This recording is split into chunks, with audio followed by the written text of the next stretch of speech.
الحمدللہ وکفا والصلاة والسلام علی عبادہ الذین اصطفی اما بعد۔ حضرات محترم، جو انسان کتابوں کے ساتھ اپنا رشتہ وسیع کرتا چلا جاتا ہے اور مطالعے کی دنیا میں قدم بڑھاتا چلا جاتا ہے، ذات حق جل شانہ اس پر نئے نئے انکشافات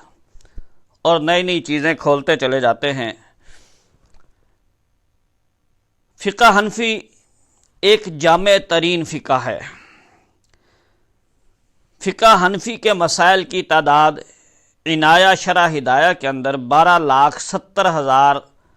کے قریب لکھی ہے۔ امام ابو بکر ابن ابی شیبہ رحمۃ اللہ علیہ بہت بڑے محدث تھے، حضرت امام بخاری رحمہ اللہ کے بھی استاد تھے، جنہوں نے حدیث کی ایک بہت بڑی کتاب تصنیف کی جو مصنف ابن ابی شیبہ کے نام سے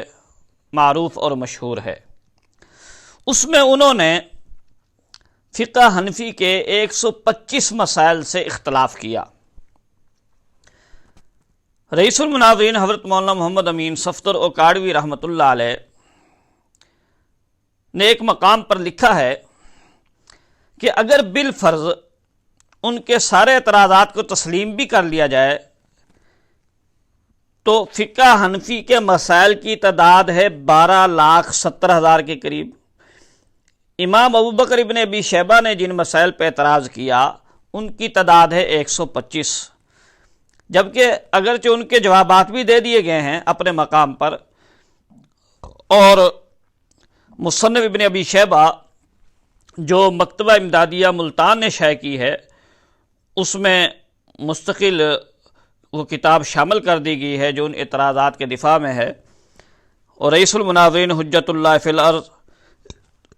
پاسبان مسلک احناف حضرت مولانا محمد امین صفدر اوکاڑوی رحمۃ اللہ علیہ کا اس کے شروع میں مقدمہ بھی ہے جو آپ کی وسعت نظر پر دلالت کرتا ہے۔ تو خیر، حضرت اوکاڑوی رحمۃ اللہ نے فرمایا کہ اگر تسلیم بھی کر لیا جائے امام ابو بکر ابن ابی شیبہ کے سارے اعتراضات ان کے درست ہیں، تو پھر بھی اس کا مطلب یہ ہوا کہ 10,160 مسائل فقہ حنفی کے درست ہیں اور ان میں سے ایک مسئلہ جو ہے خطا پر ہے، اور مجتہد سے خطا ہو بھی جائے تو ایک اجر، گویا 10,160 مسائل میں حنفیوں کو 2 اجر ملیں گے اور پھر ایک مسئلے میں 1 اجر ملے گا، اسی طرح ترتیب رہے گی۔ اب اس بات کو ہم فقہ حنفی کی عظمت کے طور پر لے گئے،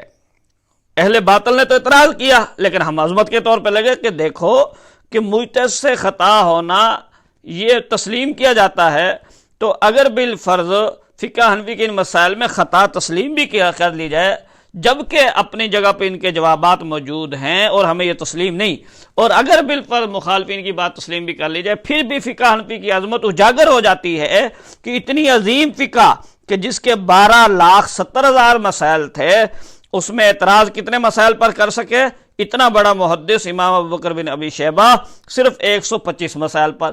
تو گویا کہ اس کو بھی اگر مان لیا جائے تو 10,160 مسائل ایسے ہوئے کہ جن میں درستگی ہے، 2 اجر ہیں احناف کے لیے، ایک مسئلے میں پھر 1 اجر ہے۔ اب اسی اصول پر اگر آپ حضرت اوکاڑوی رحمۃ اللہ علیہ کی کتاب تجلیات صفدر 7 جلدوں میں ہے، مجموعہ رسائل حضرت کے 3 جلدوں میں ہے، جن میں حضرت رحمۃ اللہ علیہ کے 20 رسائل، ہزاروں سوالات، سینکڑوں حوالہ جات اور بلکہ ہزاروں حوالہ جات حضرت نے نقل کیے۔ اب جو حضرت کے مخالفین تھے اس کتابوں کو چھپا ہوا ان مضامین کو، اور خاص طور پر جن مضامین پر مستفتی نے ملتان سے حضرت کے خلاف فتویٰ لینے کی کوشش کی، ان کو چھپے ہوئے 26 سال ہو گئے، اور کتابوں کو چھپے ہوئے بھی آج 20 سال سے زائد ہونے والے ہیں۔ تو مخالفین نے جتنی بھی کوشش کی ہے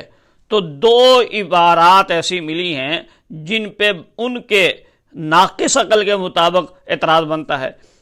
میں اس میں مفتیان کرام پہ اعتراض نہیں کر رہا، اس لیے کہ مفتی کے سامنے جو عبارت ہے اس نے اس حساب سے بات کرنی ہوتی ہے۔ اب دیکھیں، زہر اکیلا سنکھیا پڑا ہو، آپ اس کو زبان پہ رکھیں گے تو ہلاکت کا سبب بن جائے گا،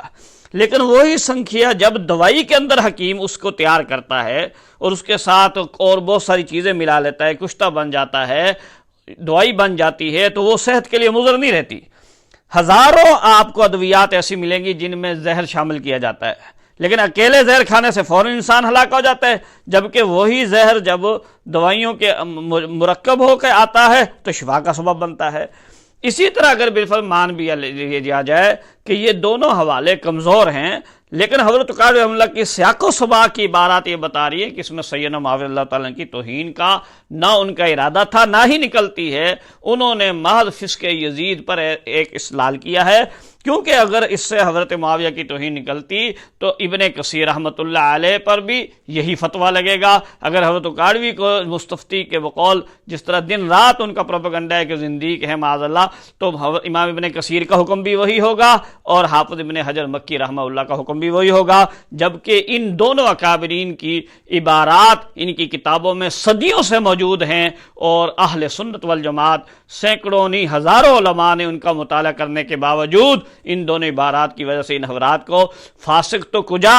خطا کار بھی نہیں کہا، اگر کہا ہے تو مجھے کوئی حوالہ پیش کریں۔ چشم ماں روشن دل ماں شاد، لیکن نہ خنجر اٹھے گا نہ تلوار ان سے، یہ بازو میرے آزمائے ہوئے ہیں۔